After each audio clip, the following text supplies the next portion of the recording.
Story of some people trapped in a haunted house, lured by treasure. If you like this kind of content, then like the video, subscribe to the channel, and encourage us by commenting.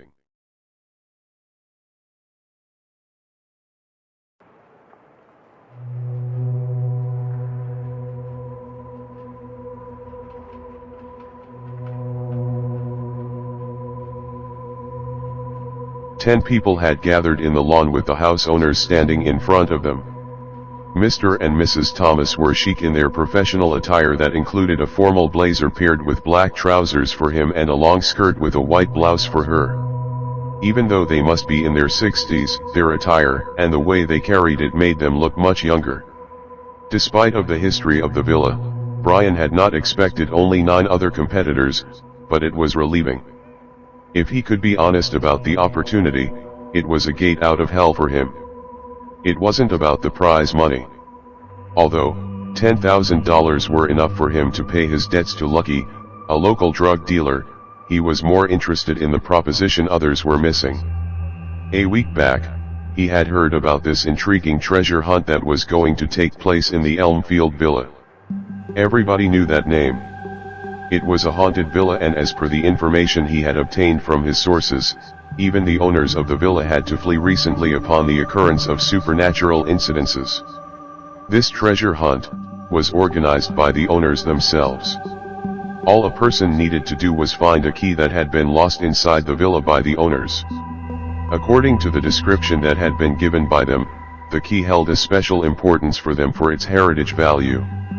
However, Brian did not believe the idea that simple line projected. Nobody gives $10,000 to find a key that does not open something containing a much greater value. He did not believe in ghosts, but he was happy with the story of haunting because it would mean much less competitors trying their hands at it. While standing in the lawn in front of the villa, he had a cunning smile on his face. His mission was not about finding the key, it was about finding what that key opened, because it could be something that could change his life. Since all of you have arrived, let us begin with the evening. We are your host for the evening, and we will be right here until one of you brings out the key from the villa, Mr. Thomas said, standing between the participants. As you must be aware of, there is only one rule to the game. The first one to find and bring the key to me wins this $10,000 check, he added, taking out the check from his pocket and showing it to everybody. This key was given to my wife by her grandmother, and she has a special affection towards it. I believe all of you know why we left the villa and why we are not going inside ourselves to find the key. The house is haunted, which is why you should enter at your own risk. The things that me and my wife have experienced inside our own home are something I shall not mention. This is the reason why we are giving a hefty sum, because no one will go inside. Of course, I know about it, Brian thought. But your wife's face is more horrible than a ghost can ever be, he laughed at the thought. The next minute, all of them were entering the house. It was a magnificent house. The entire flooring was done in mahogany wood, and red carpets decorated it at particular places. A huge chandelier was hung from the center of the room, where a recliner sofa set in golden color was tempting Brian to lay down for a while, but he had work to do. Hey, I'm Jeremy, a guy said, holding out his hand. I'm not here to make friends, faggot, he reverted with a mean look in his eyes. What a jerk, he heard a girl remark. I won't mind if the hand is he said, winking at her. Fuck you, the girl said. I wish, he said, laughing. The girl would have launched on him if Jeremy had not intervened. Easy bitch, Brian remarked. Let him go, he is a jerk, Jeremy said to the girl. Everyone became busy in finding the key. But Brian started looking for any hidden vault that could be opened with the key of interest. He went straight into the bedroom. People had a tendency to keep such things either close to their heart or far out of their own reach. There was a giant cupboard on the wall opposite to the bed, covered with a silky linen sheet. He opened the cupboard and found it empty. A few loose hangers were the only thing inside it. He tried looking for a secret drawer of a board that could move. It looks so easy in those Hollywood flicks, he thought. Not finding anything, he pushed the cupboard aside but could only find a wall behind it. He pushed the position of bed, but there was no hidden door below it. After closely looking inside the room for the next hour, he gave up. It had grown darker outside and he flicked open the lights in the room. One thing he could not understand was why the owners had chosen this hour for this little activity when the house was haunted. Anyhow, he was not interested in going into details. The time was running out and now, he needed to look for a basement. A few people were gathered in the main hall when he climbed down the stairs. "Did you find anything?" a guy asked. "Wouldn't I be out of here if I had found the damn key?" Brian reverted. "Does this house have a basement?" he asked. "Bree and Jeremy are there right now." "No good so far," the guy said. "Shit," Brian thought. "Do you mind giving me the direction?" he asked politely for a change. He pointed out in a direction, but before Brian could take his first step in that direction, the lights went off. A scream followed right after from the same direction he was headed to. Everyone in the hall took out their phones and threw the light in the direction. Everything fell silent. Nobody was there, and Brian started walking forward to give a closer look into the matter. Suddenly someone started running from that direction straight towards him. She was shrieking and he had to take back a few steps. Before anyone could react, the lights were on again. "Geez Bree, you scared the shit out of us." "What the hell was that for?" one of the guys asked. "Out of you," Brian interrupted. Everybody gave him a puzzled look. "Scared the shit out of you guys, I wasn't scared," he added. Bree rolled her eyes and started explaining. Jeremy had also joined them now. "We were looking for the key inside the trunk we found in the basement. It had several different boxes and one of them had these old photographs that were tainted with black ink. While we were looking at the photographs, the lights went off. Something touched me and tried to grab me. I screamed and rushed back here. I'm done with this, I don't want the money, I'm out of here," she said, heading towards the entrance. The lights went off once again before she could reach the door and a wailing sound echoed through the house. "Fuck. We are out of here," a few more people said in unison. The lights flickered on again and 7 people including Bree left the room. They were convinced that the house was haunted and did not want to risk their lives for even a lucrative amount that was promised. "Why is everyone leaving?" a girl said, coming out from one of the rooms. She had an old stereo player in her hand. "Did you play that wailing sound?" Jeremy asked, confused. "I just played a cassette that was inside the player. Frankly, it made me shit a brick because that was totally unexpected, but it's just a record," she explained. "What's with the flickering lights?" "It could be a fluctuation in power," Brian replied. "I didn't catch your name." "You can call me Ruby," she said, offering her hand. Brian smiled while shaking her hand. "What about Bree? What happened to her?" he asked Jeremy. "It was me," he replied. "I thought we were getting along well and when the lights went off, I tried getting cozy with her," he added, dropping down his head. Brian started laughing hysterically. "You sleazy bastard." "At least he did one thing right," Ruby interrupted.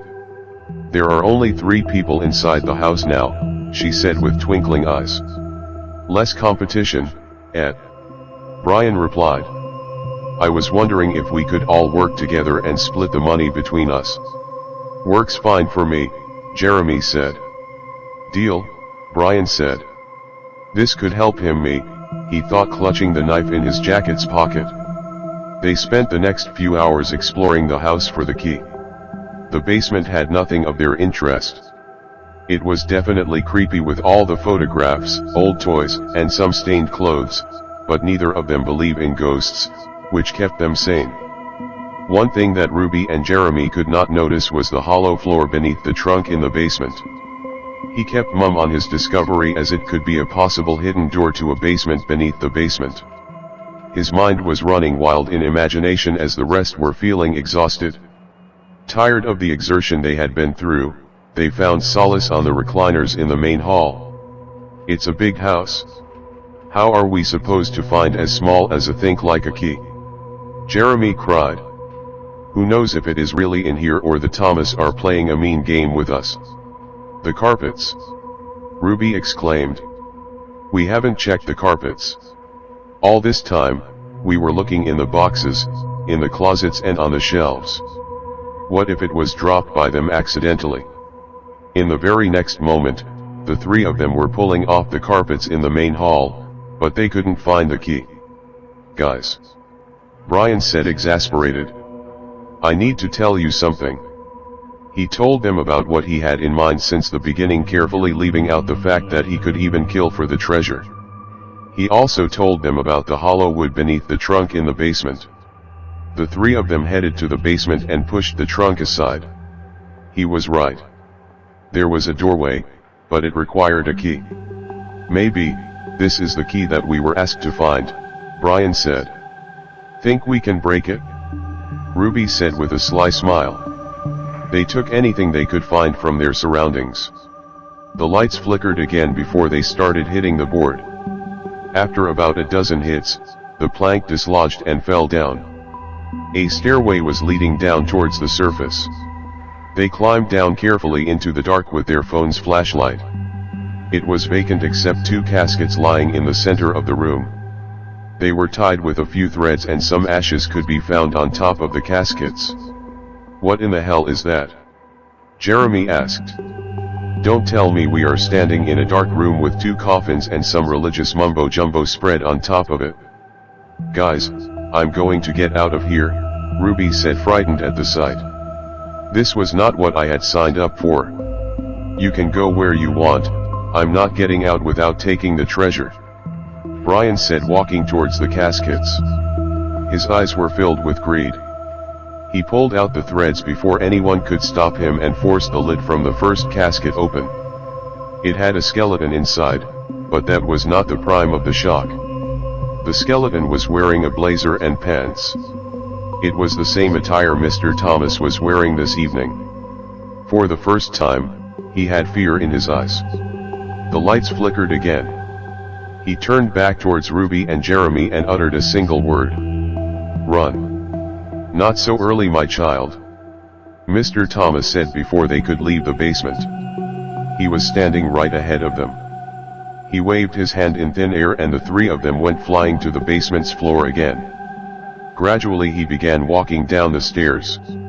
It was just a key hunt, Godamit. He began speaking. You could have just searched for the key, handed it over to us and went back to your lives with $10,000 in your hand. However, you wouldn't be satisfied with that, would you? He said with a shrewd smile crawling up his face. He went towards the other casket and pulled it open as well, while the three of them were glued to the floor in sheer horror of what was happening. As the lid opened, Mrs. Thomas appeared into the room as well. Human mind, it's so full of greed, she began speaking. There was never a key, but we knew one of you will find this basement anyhow and will break in just out of curiosity or greed. A monk had closed the link between our spirits and bodies by closing our remains in these caskets and tying us with his holy threads and hymns. The key is still with him. We were bound outside of our own house because of what he did, but you reconnected us with our power sources, our bodies, or skeletons as you may refer. Brian stood up on his feet and started running towards the stairs, but could not go past merely 2 steps.